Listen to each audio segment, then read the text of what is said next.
Hello YouTube!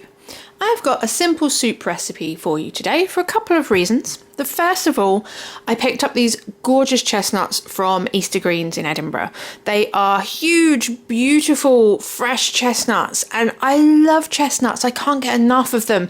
But much like pumpkins, they're only around for a certain amount of time, so you have to make the best of them while you can.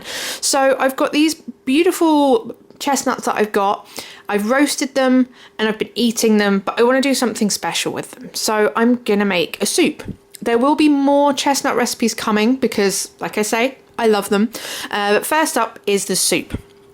Now, I've peeled the shell off of it, but I've not quite managed to get the kind of fuzzy bit off. But because it's going in a soup, it's not really that big a deal because everything is going to be blended. Which neatly brings me to the other reason why this is a soup recipe this week. Unfortunately, I have been told that I have early onset arthritis, which means that the fact that my hands have been getting very sore and I've been struggling recently kind of all makes sense. So when it comes to cooking, as much as I love to cook, I do need to be a bit more sensible because this is what is kind of exasperating this and causing the problems.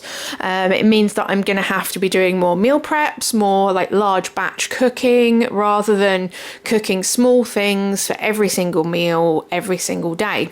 Which sucks because I love to cook, but I ultimately do need to be a bit more sensible with this. So that is why big batch of soup.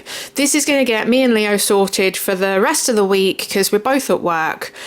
You know, it means minimal cooking, and to be honest, by the end of making this, my hands were pretty sore. So yeah, if we're not going to rely on like ready meals and things like that, you know, it's going to be big batch cooking. But anyway, on to happier things. Chestnut soup. This came about because of Rita. So shout out to Rita, who is a customer at Easter Greens.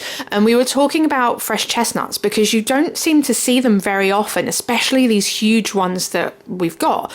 And she was telling me about her mum's chestnut soup. I was thinking, oh, chestnut, that'd be really, really nice. So I was going to make it with chestnuts, potatoes, onion, garlic, and thyme.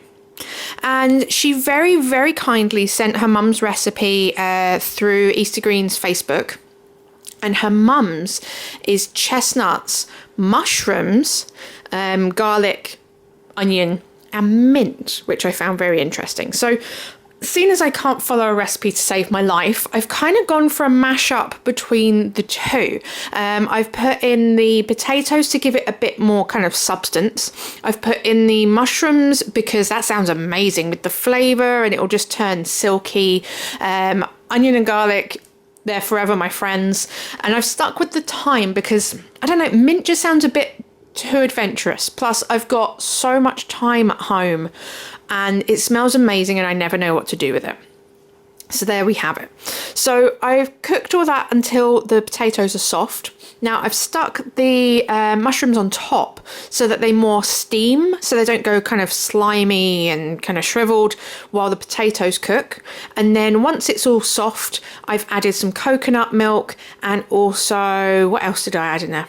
I added something else in there. You saw me do it. But anyway, I've blended it until it is silky, silky smooth. So you blend it until you think it's done. And then you leave it a couple more minutes and it comes out like double cream. It's just silky and beautiful. And there you have it. If you want the recipe, head on over to Patreon and there will be a PDF recipe with weights and measures and directions and all of that stuff.